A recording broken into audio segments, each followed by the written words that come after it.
Coucou les amis, hello les boréis, Lily Naturelle, bienvenue sur ma chaîne. On se retrouve dans ma cuisine. Là on est samedi, je suis en train de faire à manger. Je vais vous montrer ce que je suis en train de faire. Et voilà ma sauce qui mijote tranquillou.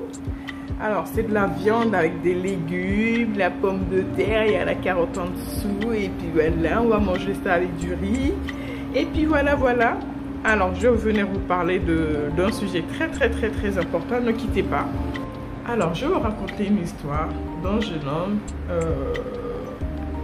qui était là, qui travaillait en fait, un immigré qui est venu travailler en France pour avoir un bel avenir et tout. Donc, ce monsieur-là, je vous dis qu'il travaillait, il était comme ça. Sa vie, toute sa vie, c'était le travail.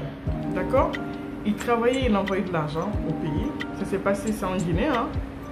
Ça s'est passé, voilà, c'est un Guinéen. Et du coup, quand il travaillait, il envoyait de l'argent au pays pour qu'on lui fasse sa maison là-bas, qu'on lui construise sa maison pour ses vieux jours. Donc, tout ce qu'il faisait ici, il envoyait de l'argent là-bas.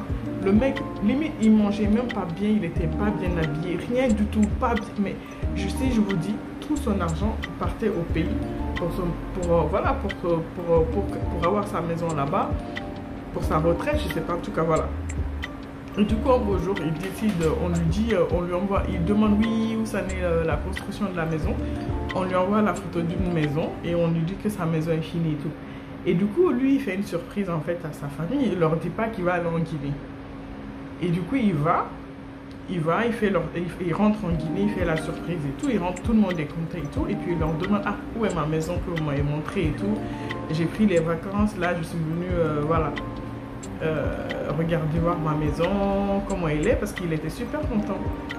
Et là, on lui dit quoi? On lui dit qu'il n'y a pas de maison. On lui dit qu'il n'y a pas de maison. Et le mec, il réfléchit, il était là, il était bouche bée en fait. Toute la galère par laquelle il est passé ici, il refait le fil de tout ça dans sa tête. Il se dit, tout ça pour ça, tout ça pour rien. Le mec, finalement, il s'est mis la corde au cou et il s'est laissé, voilà. Je veux pas que ma vidéo soit censurée, mais vous comprenez en fait. Il s'est laissé, voilà, parce que c'était trop en fait. C'était trop. Et il y a une autre histoire aussi qu'on vient de me raconter il n'y a pas longtemps. Ça s'est passé en Côte d'Ivoire il n'y a pas très longtemps. Hein. Il y a une dame ici qui a pris un crédit de 50 000 €, qui a envoyé à son frère en fait pour acheter un terrain là-bas et tout. Pour faire courte, pour vous la faire courte en fait, son frère ce qu'il faisait, en fait il faisait de la bombasse, il jouait avec son argent en fait. Il n'a pas du tout mis l'argent là où l'argent devait aller en fait. Donc en fait cette vidéo là c'est pour parler à mes frères et sœurs africains, immigrés, je sais pas quoi en tout cas. Faites attention, attendez. Désolée parce que je suis en fait au niveau d'une rue passante et tout, donc la fenêtre était ouverte et il y avait beaucoup de bruit. Tout ça pour vous dire que faites attention. Je vais vous parler de deux sujets dans cette vidéo. Le premier sujet, c'est qu'on vient tous en Europe pour un bel avenir, pour offrir un meilleur lendemain à nos mamans, à nos papas, à nos frères, à nos soeurs, à la famille qui est restée là-bas. En fait, ceux qui sortent en fait, généralement ceux qui sortent, à 90% des cas, deviennent les sacrifiés en fait de la famille. Donc c'est eux qui doivent venir trimer ici, s'oublier, en fait tout pour que ceux qui sont là-bas vivent bien, réussissent en fait. Alors que la plupart des cas, je dis pas que c'est pareil chez tout le monde, hein, mais la plupart des cas, quand tu es là, tu trimes, tu envoies de l'argent au bled, généralement, ils n'utilisent pas à bon escient l'argent que tu envoies. J'en connais même une histoire aussi que j'ai oublié de vous raconter. Un jeune qui est là, il n'a pas de logement, il dort en fait dans les abris, je sais pas quoi, mais il a un boulot, enfin il fait des livreurs en fait, les trucs de vélo là et tout, les livreurs à vélo. En tout cas il fait ce métier là, ce boulot là. Et du coup le mec, qu'il vente, qu'il neige, il est malade, qu'il fasse quoi? Il travaille tout le temps. Il envoie de l'argent à sa maman, je vous dis à sa maman qui a bouffé son argent. Et le mec il est là, il tripe, il mange pas bien. Il est mal habillé, il ne peut pas bien se soigner. Il se prive de tout et de tout pour que eux là-bas vivent bien, pour que au moins sa maison, la maison là, il l'a fait pas pour lui, hein, il l'a fait pour sa maman. Et là, tu fais confiance à ta maman qui est là, qui délapide ton argent. En fait, je voulais vous dire, Déjà, le premier point que je voulais soulever dans cette vidéo. Généralement, quand on vient, on passe d'abord à, malgré notre bien-être à nous, on passe d'abord au bien-être de ceux qui sont restés au pays. Mais est-ce que c'est la bonne solution en fait? Je vais vous raconter, je vais vous poser une question. Toi, tu es là, tu es en train de te noyer. Mais vraiment, tu es en train de te noyer. D'accord? Et tu veux en fait sauver des gens qui sont en train de se noyer. En fait, ou bien la foudre est là, comme on dit, quand la foudre fait... Chacun met sa main en fait sur sa tête. Tout le monde veut se sauver d'abord soi. Je ne dis pas qu'il ne faut pas aider les autres. Ceux qui sont là, je ne leur dis pas de ne pas aider. Mais franchement, faites attention. Sinon, au final, vous n'allez pas vous aider. Vous n'allez pas aider ceux que vous vouliez aider.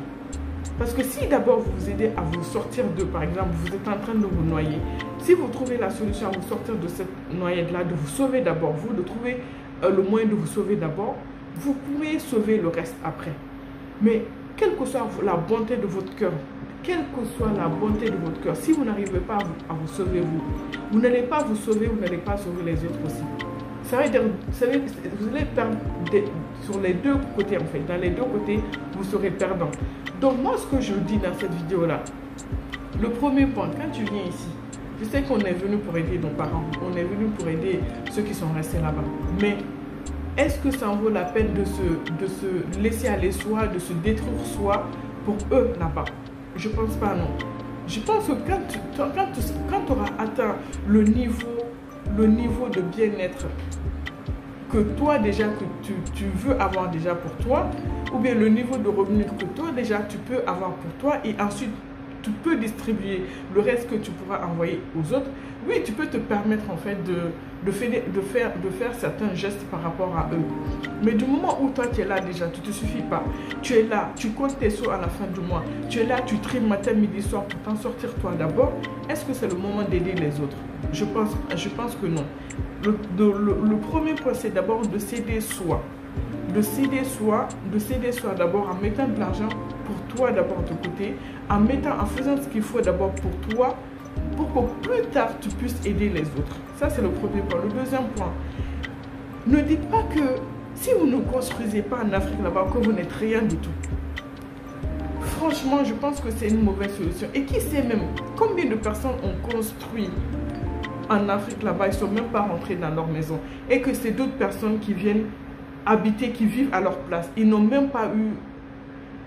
Je connais on m'a raconté une histoire d'un homme qui a tout, mais qui a laissé... Il ne prenait même pas soin de sa famille, que ce soit de sa femme, de ses enfants et toute personne. Tout ce qu'il gagnait, en fait, il restreignait sa propre famille pour aller construire là-bas. Et je vous avoue qu'il n'est pas rentré dans sa maison. Le jour où il est parti là-bas, au bled, il est mort ce jour-là. Il y en a même il y en a plein d'histoires comme ça. Donc, oui, c'est bien beau de construire une maison en Afrique là-bas.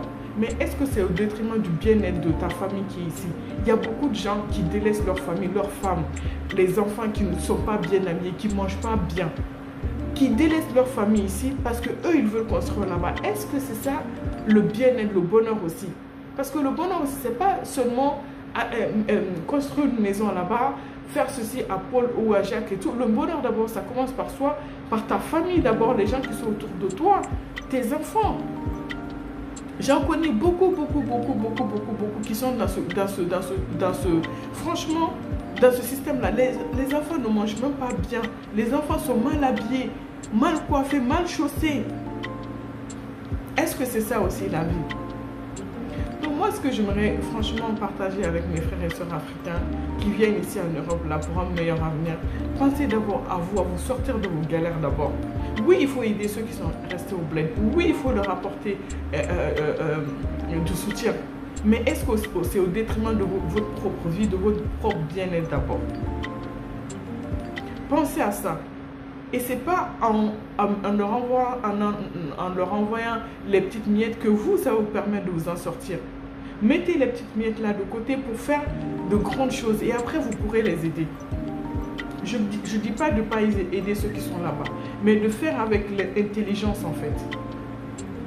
Et ne pas dire que si vous n'avez pas construit au bled là-bas, que vous n'êtes rien.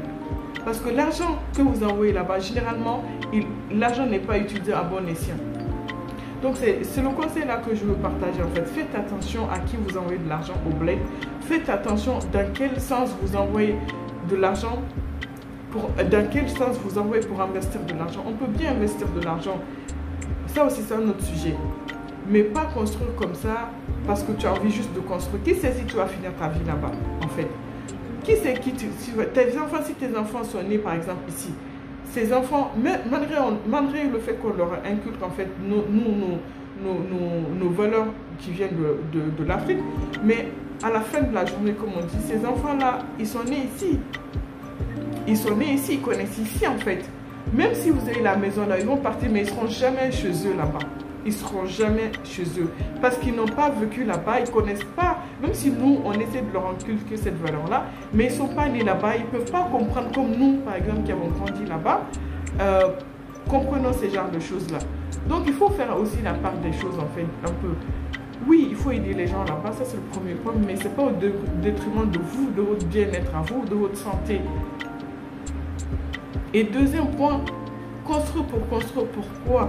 Ça vous apportera quoi au final? Ne privez pas ceux avec qui vous êtes ici, pour ceux qui sont là-bas, là-haut, pour construire votre maison avec laquelle vous n'êtes même pas sûr un jour de rentrer dedans. Donc c'est ce que je voulais partager dans cette vidéo. Franchement, faisons attention à nous ici d'abord. Ne privons pas ceux avec qui on est ici, là, pour ceux qui sont là-bas. J'en connais beaucoup de cas comme ça.